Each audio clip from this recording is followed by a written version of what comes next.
Assalamualaikum warahmatullahi wabarakatuh. Perkenalkan, nama saya Umi Latifah dengan NIM 2450501011082. Di sini saya akan menjelaskan materi dari tugas proyek sosiologi peternakan, yaitu berupa mengkaji suatu masalah yang ada di daerahnya. Masalah yang saya kaji yaitu berupa ketidakstabilan harga dan ketergantungan peternak pada koperasi dalam pemasaran susu di Kabupaten Boyolali. Berdasarkan studi kasus yang telah saya pilih, terdapat beberapa jenis lembaga, yaitu lembaga kemasyarakatan berupa kelompok peternak di Kabupaten Boyolali. Dan kedua, lembaga pemerintah, yaitu berupa Dinas Pertanian dan Perikanan Kabupaten Boyolali, Dinas Perdagangan dan Perindustrian Kabupaten Boyolali, Dinas Koperasi dan UKM Kabupaten Boyolali, lembaga pendidikan berupa Universitas Boyolali, Perbankan Boyolali, dan SMK Peternakan. Yang keempat yaitu ada lembaga perdagangan, yaitu berupa Koperasi Peternak atau KUD dan perusahaan pengolahan susu milik swasta.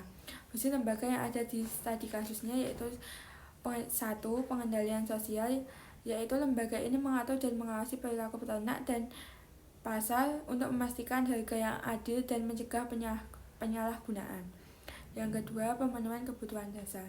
Lembaga ini menyediakan dukungan bagi peternak dalam bentuk pelatihan, pembiayaan, dan akses pasar untuk memenuhi kebutuhan hidup dan usaha mereka. Yang ketiga, ada sosialisasi.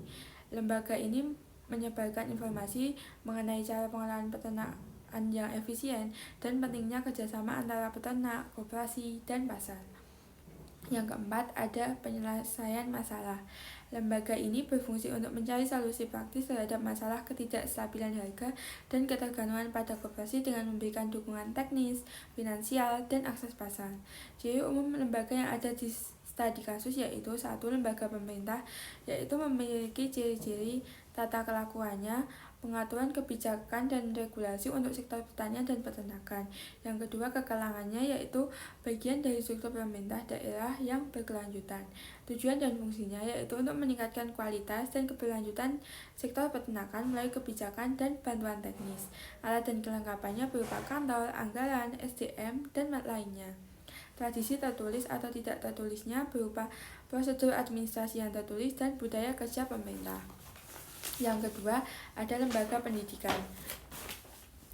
Tata kelakuannya yaitu penyuluhan dan pengembangan ilmu. Tata kekelangannya yaitu berkelanjutan di bidang peternakan. Tujuan dan fungsinya yaitu menyajikan pendidikan, riset, dan inovasi untuk meningkatkan produktivitas. Alat dan kelengkapannya berupa fasilitas pendidikan. Tradisinya berupa sistem akademis tertulis dan pedoman pendidikan. Yang ketiga, ada lembaga perdagangan.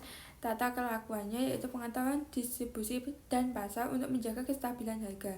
Kekelangannya berupa organisasi berkelanjutan dalam sektor perdagangan, yang tujuan dan fungsinya menjaga kestabilan harga, memfasilitasi pemasaran, dan mengatur distribusi pasar. Alat dan kelengkapannya berupa sistem distribusi, pasar, dan jaringan pemasaran lainnya.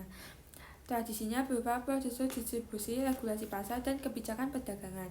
Yang keempat, ada lembaga kemasyarakatan, yaitu tata kelakuannya meningkatkan kesejahteraan peternak. Kekelangannya berkelanjutan dalam bentuk organisasi.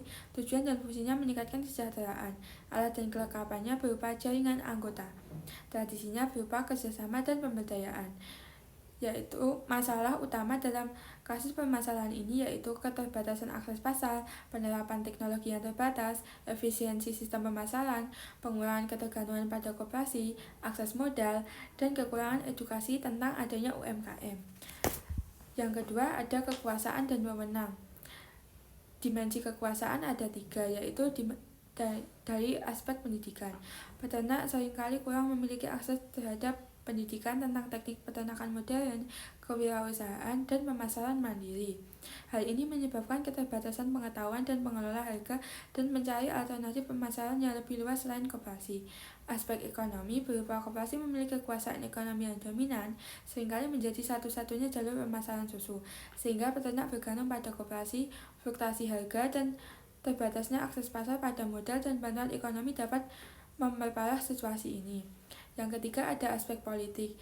Kebijakan pemerintah dan pengaruh elit lokal dan pengelolaan pasar susu dapat menyebabkan dominasi koperasi dan alternatif peternak. Ketidakstabilan harga dapat menyebabkan kebijakan tidak berpihak dan peternak dan pengawasan pasar yang kurang efektif.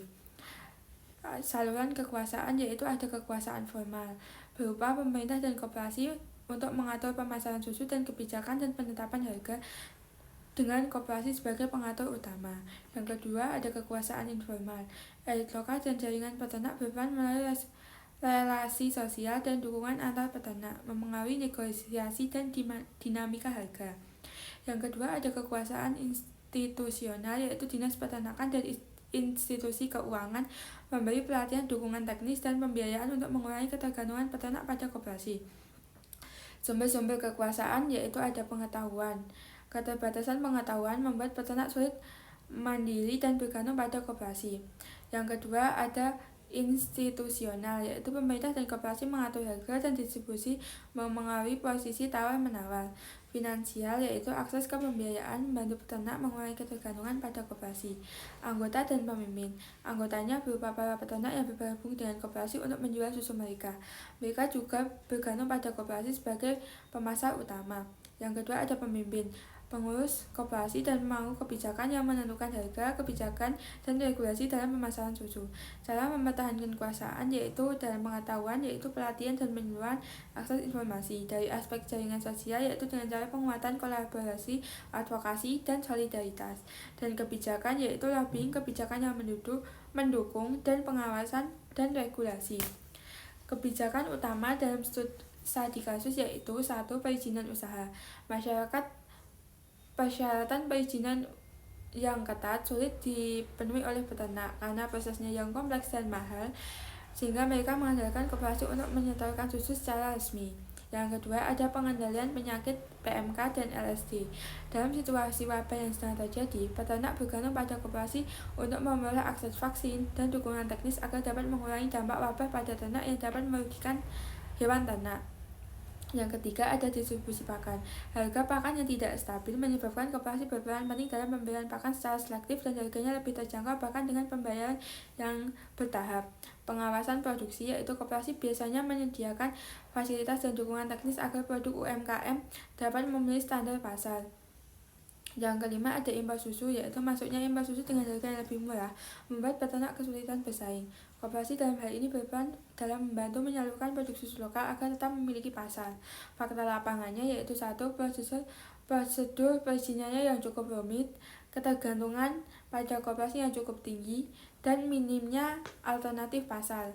Dan yang ketiga ada pemasaran birokrasi dan pemasaran. 1. Yaitu prosedur perizinan yang tidak ramah pada peternak kecil, yaitu pengurusan perizinan yang sangat sulit dan keterbatasan informasi.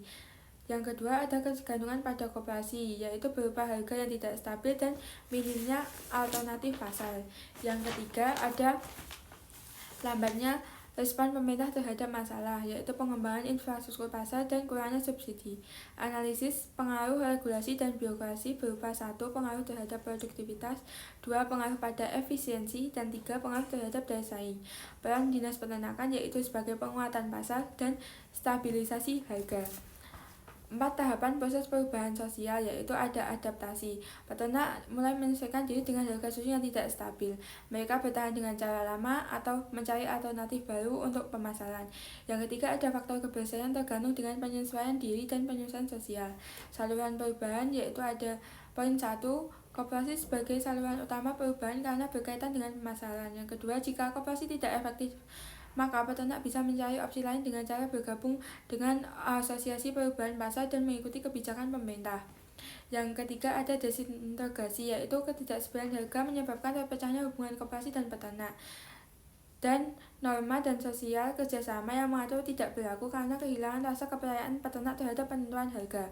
Yang ketiga ada desintegrasi, yaitu koperasi menciptakan sistem harga yang tidak stabil, kebijakan pemerintah dan menstabilkan harga pasar. Yang ada bentuk-bentuk perubahan sosial yaitu revolusi dan evolusi. Evolusinya ketergantungan peternak pada koperasi terjadi secara bertahap seiring perubahan struktur pasar.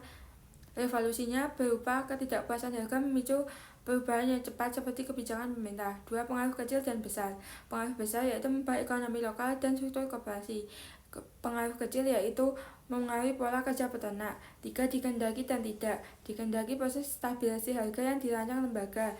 Jika tidak, ada melemahkan posisi penjualan dan tawar-menawar ternak. Sekian, terima kasih.